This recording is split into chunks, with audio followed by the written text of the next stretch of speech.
What's up guys, it's Megan. In today's video, I'm going to be breaking down my 3-step process to build unwavering discipline within yourself that I learned from my own personal journey and I now implement with all of my clients. For those of you guys who do not know me, my name is Megan and I'm a coach who focuses on rebuilding your mindset to give you your dream physique so that your lifestyle will always equal that physique. I'm not someone who focuses on fad diets, over restriction, or 12-week shred plans. I am someone who completely transforms you into a person who will always have the physique that they want and never revert back to their old ways. I had a realization on this journey that a lot of the reason I wasn't getting results and I wasn't able to level up in the way that I wanted to was not because of food or training. It was because of my lack of discipline, and it was because I was getting in my own way. So in this video, I'm going to break down how you can build the most powerful, relentless, unwavering discipline within yourself so you can finally get yourself to be where you want to be. I've spent almost half of my life training, and in the latter years of that journey, I worked on building discipline as if it were a muscle, and I trained it to failure, and I continued to push myself, and I learned how to persevere and be relentless. I was able to do that by forcing myself into a bodybuilding prep, by forcing myself to run a half and full marathon, and those things allowed me to conceptualize the process of being able to build discipline within yourself so that you can get yourself where you want to be. All right, now phase 1 is breaking yourself down. Now this is the 3-step process that I used in this first phase to help me break myself down. It goes like this. First, I had the 3-2-1 method. I used the 3-2-1 method a lot when it came to going to the gym and waking up in the morning. Now, I used to have this really bad habit of sleeping in and snoozing my alarm. And I saw somewhere on social media or maybe a YouTube video, somebody had this 3-2-1 method where when something that you didn't want to do came up, you did 3-2-1 and you got up. And now me not waking up on time, while it doesn't seem like a super big deal, it would play at my insecurity. I was always insecure because I knew I wanted to be more disciplined and I just wasn't. I didn't like the fact that I would snooze my alarm, but I couldn't seem to beat that. I couldn't seem to not talk myself out of it every single time. So when I realized that I wanted to be more disciplined, I implemented the 3-2-1 method around waking up and going to the gym. When it came to waking up, my alarm would go off and I would sit there and I would dread it, but I would be like 3, 2, 1, pop out of bed, no choice. Once you get up and moving, it's fine. You're good. You don't want to get in bed anymore and you just have to keep fighting it. But it was the initial jumpstart of getting out that was really, really hard for me. It was so much easier to hit snooze. So implementing that 3-2-1 method did numbers for my discipline. And it made it easier for me to just do things. And then I started to understand how good I felt after I got out of bed and after I did it. I also used it a lot around the gym because when I implemented this, it was my early years of college. I was training, I was super busy, and I would always negotiate with myself about why I needed to go to work or I needed to work on homework or do something else. When in reality, although those things are very important, I was using that as an excuse. I was trying to trick myself out of why I shouldn't go and other things were more important, and sometimes it worked. So when it came to the gym, I cut out all the noise and just did 3-2-1, go. So gym and alarm, use the 3-2-1 go method whenever you feel friction about doing something you know you need to do. Next up on the list, I allowed no more negotiating. This negotiating for me, again, popped up around the gym and around waking up. My alarm would go off in the morning and I would be like, oh, I feel too tired. I can't do this. Maybe I'll just have 5 more minutes. Nope, cut that shit out. You need to be able to recognize when you're negotiating with yourself because you think you're trying to be more efficient, you think you have your best interest in mind, but that is your brain fooling you out of the goals that you want to achieve. Don't allow yourself to do that. The minute you negotiate with yourself, the minute you reinforce the idea that your goals are not important. Same thing with the gym. And I kind of touched on this with the 3-2-1 method. I'd be like, I have work in 2 hours. I'm not going to have enough time. Cut the negotiations out. 3-2-1, get the fuck up, go. Next, you can almost call this my slogan or my motto that I still live by. Do hard shit. Do the things that you're avoiding, and you know what it is. Only you know. I can't sit here and tell you what you're avoiding unless I blatantly ask you, but you know what you're avoiding. You know what's going to force you to level up. It's not that you don't know those things, it's that you avoid them because you're uncomfortable. I say this so many times, and I'll say it again just to hit the nail on the head. Do hard shit, but more importantly, the shit that you're avoiding. Doing hard shit reinforces to yourself that you will do whatever is necessary to get where you want to be, and it ultimately helps you build discipline and self-respect. Now, the reason why these are simple yet so difficult is because nobody's watching. When your alarm goes off in the morning, if you're not sleeping next to anyone, who's going to know that you snoozed it?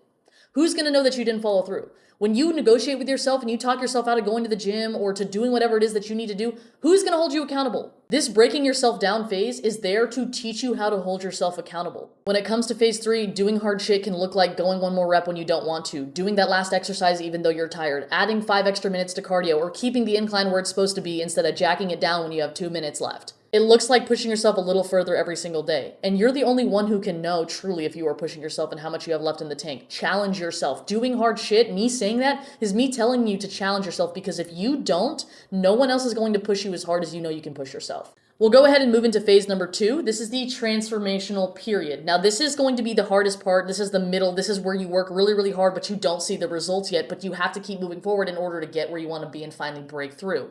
This is where a lot of people get stuck. This is where you kind of see some results, a little bit of like mediocre results, but it's not quite worth the amount of effort you feel like you're putting in. So you feel very burnt out here, right?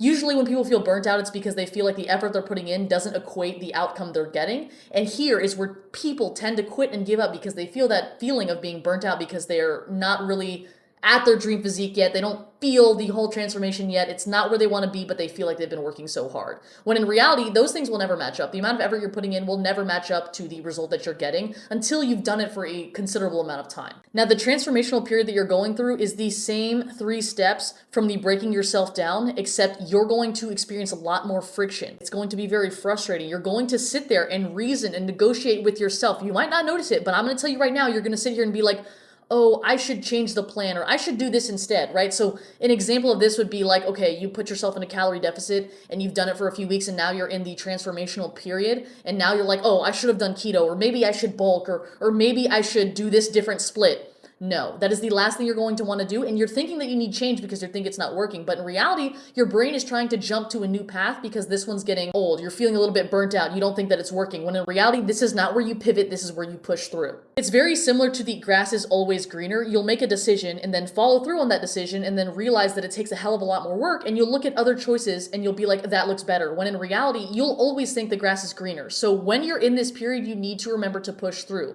because the grass is truly greener where you water it. And this transformational period is you continuing to water something when you haven't seen a single leaf yet. You haven't seen a sprout. You haven't seen shit. But you decide that you're going to continue to water it because you trust the process and you know that this is how it works because I'm sitting here telling you. I tell you guys a lot that life is a series of peaks and valleys, and this transformational period, I'm going to tell you right now, feels like a fucking valley. And what it looked like for me was miles 16 through 22 of the marathon, miles 5 through 9 of the half marathon, and the entire bodybuilding prep. I'll tell you that right now. That is what it felt like. But I could have easily gone through prep and then the minute that prep got hard, been like, nah, actually, I want to run a marathon instead and jump to that next goal. And then I'm training for the marathon and then next thing I know, it starts getting hard and I'm like, actually, you know what? I think I want to be a power lifter. That is what it looks like. That's what jumping from goal to goal to goal looks like because you only like it when it feels new, it feels refreshing, and then it starts to get hard and you give up there. So once you break yourself down, you're going to be a shell of you. You are going to have been grinded down to the bone. And now you're going to be thrown into the transformational period. And you're going to feel like you want to give up. It's going to feel like a valley. But I promise you, once you stick it through there, it's only up. You're on the way to a peak. I promise. Now we'll go ahead and hop into phase 3, which is Ascension.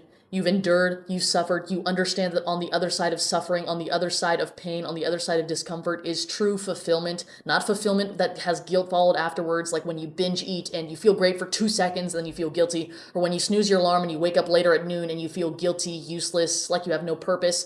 That is what you understand because you've experienced both. The hardest part in this entire journey is understanding the different feelings. And you will never understand the feeling of fulfillment when you're disciplined if you never force yourself to be disciplined because the initial change is very uncomfortable. But when you compare them side by side, the initial dopamine you feel when you binge and then the guilt afterwards versus the dopamine that you feel when you force yourself to wake up early or go through something difficult. It hurts at first, but you feel euphorically fulfilled afterwards. And so understanding the difference between the two, you will have complete clarity on knowing which decision to make, what to pick, and how to stay on track. A lot of the reason why people aren't disciplined is because they don't understand how good it feels when they're disciplined after the fact. They choose things that make themselves feel good in the moment because discipline feels uncomfortable at first and great afterwards versus those small pleasures like binging, binge drinking, going out, saying fuck it and you're gonna have fun right now. That feels good now, but you feel guilt and you ultimately feel worse afterwards because you're not a single step closer to getting where you want to be. Now, what I want you to do after watching this video is look at your lifestyle and implement the 3 steps I put in the break yourself down phase, and then allow yourself to go through these 3 phases by forcing yourself through it. If you need more help building mental strength so that you can see physical changes and ultimately have your dream physique, I'll leave a link in the description of this video where you can book a call with me and we can see if we'd be a good fit together so I can help you transform. If you have any questions about how to build discipline so you can have your dream physique, you can shoot me a message on Instagram, which will be linked in the description as well, and I will get back to you with a voice message. As always, don't forget to do hard shit, be confident, and have the courage to be uncomfortable, but most importantly, do not forget how much I'm rooting for you guys. I love y'all, and I will see you guys in the next video.